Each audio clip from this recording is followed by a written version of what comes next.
moins d'1 an. La bonté, ça peut te tuer ici. Des criminels professionnels. Ils tuent et ils volent. Qu'est-ce que tu veux que tu me sortes de là? Si tu penses sérieusement à t'évader... Reculez! Halte! Je viens avec toi. Pourquoi tu passes par là pour les couper la route? Par ici! Il faut continuer! La neige nous aveugle. Ils nous trouveront jamais comme ça. On est perdu. Le sud!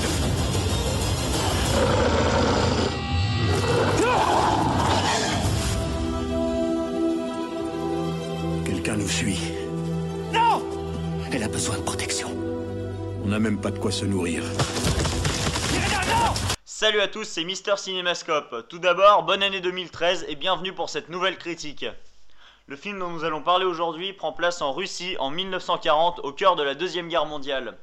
Alors, petit rappel historique. En 1922, Lénine prend le pouvoir en Russie en instaurant un régime de dictature communiste. À la fin des années 20, Staline prend le pouvoir en envoyant tous ses opposants au goulag. Le long métrage du jour s'appelle Les Chemins de la Liberté ou The Way Back de son titre original. C'est un film signé Peter Weir. Il s'est très librement inspiré du récit autobiographique À marche forcée de Slavomir Ravik.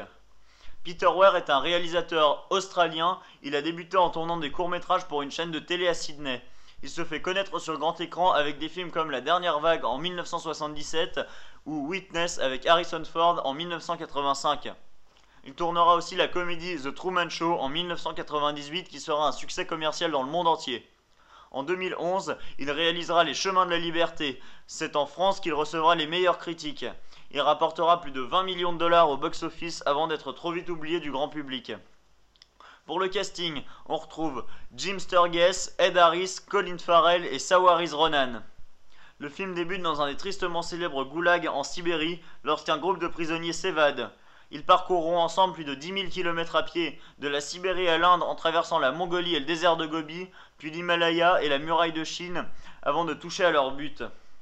Vous l'aurez donc compris, ce film n'est pas un film historique à part entière. Il serait presque plus juste de le considérer comme un film d'aventure, même s'il fait allusion au contexte politique de l'époque et que l'on peut y retrouver des renseignements sur la passionnante période de la Deuxième Guerre mondiale.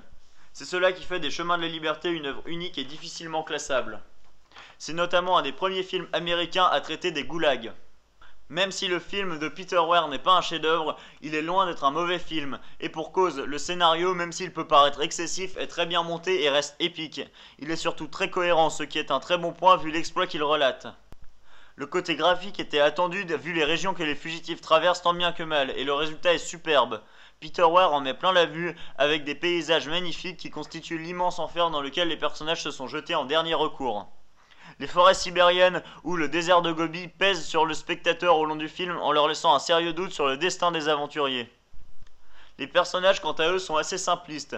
Colin Farrell est caricatural en criminel bardé de tatouages. Il interprète un méchant car il en faut un dans chaque film et seulement pour ça.